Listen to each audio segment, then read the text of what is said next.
My name is Todd. I'm a person in long-term recovery. What that means for me is that I've been sober for the past 25 years. Hi, my name is Darcy, and I'm in long-term recovery for drugs and cocaine. My name is Blake. I'm an individual in long-term recovery from substance abuse. My name is Megan, and I'm a person in long-term recovery for codependency.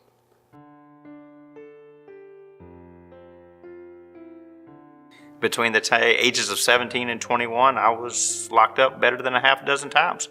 And it wasn't that every time I got drunk, I got locked up, but every time I got locked up, it was a result of alcohol and drugs. Life for me became unmanageable after my DUI arrest. Coming home from work one night, I was pulled over, arrested, and went to jail and did the normal process of anybody that's getting a DUI. However, upon showing up for my first DUI class, I thought it was all about alcohol, and they actually did a drug test. And there my true demon was revealed because I had just come off a 3-day binge. My life had become unmanageable when we were living in a hotel. We'd lost our home. My husband at the time was in a deep relapse, and I was awake at 3 a.m, sitting on the floor of a bathroom in tears because I was thinking about what my life had become. I felt like the best option would be to end it all. I mean, suicide was a viable option in my life at that point. It was so dark, like I couldn't wake up in the morning with any reason, with any purpose. I felt like I had no purpose. And when I'd wake up and look in the mirror every morning, I couldn't look for more than a second or two because I hated the guy that was looking back at me. So much so that I didn't want to live.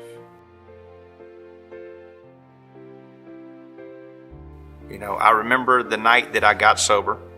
I remember having a moment of clarity that basically I believed that if I continued doing what I was doing, that I wouldn't see another birthday. Realizing what our life had become and all the chaos that we were living in, and being in recovery enough to know that I had to change myself and that I had to get healthy in order for my life to be healthy and free from the chaos. And I ended up actually with an opportunity while I was there that in lieu of a 5-year prison sentence, I could enter a treatment program. And through that treatment program, I learned 2 huge things that have helped me be successful in my recovery, and it was accountability and responsibility.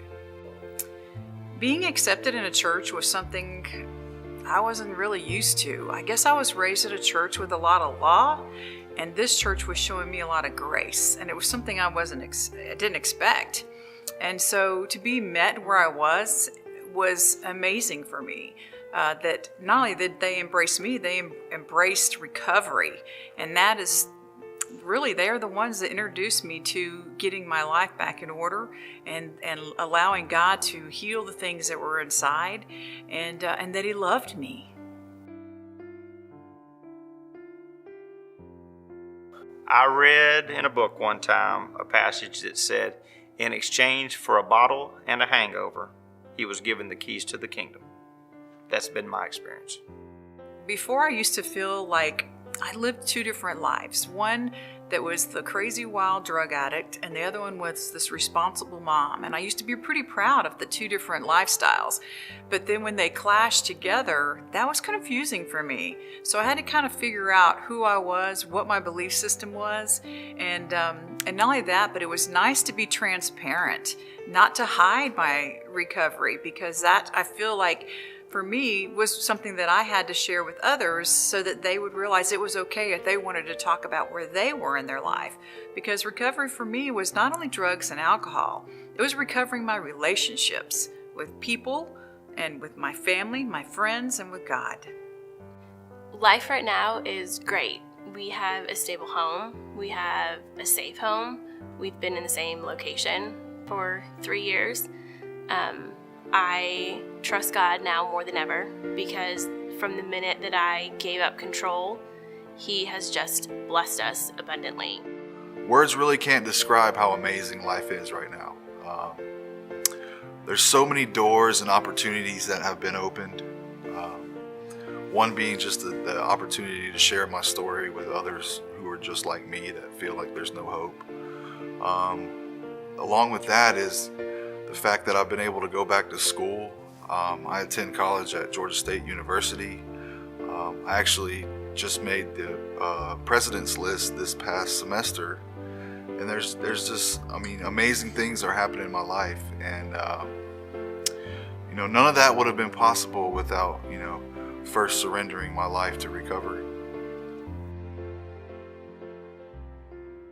Navigate Recovery is a great resource. I wish it was something that I would have had available to me.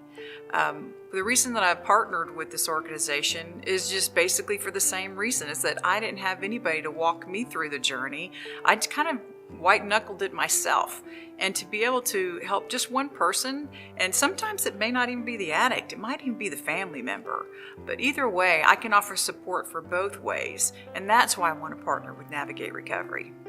And Navigate Recovery and organizations, you know, that are like this are essential because it allows someone who's experienced addiction and who is living a recovery life to offer hope and to offer, you know, the chance that, you know, the idea and the possibility that change can happen and that change is achievable.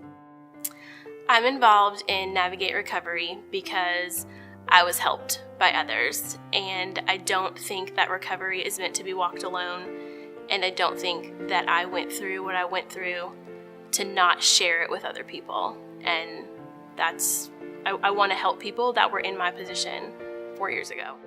The resources that they're trying to make available to people is head and shoulders better than what my mom had to go through when I was trying to get sober.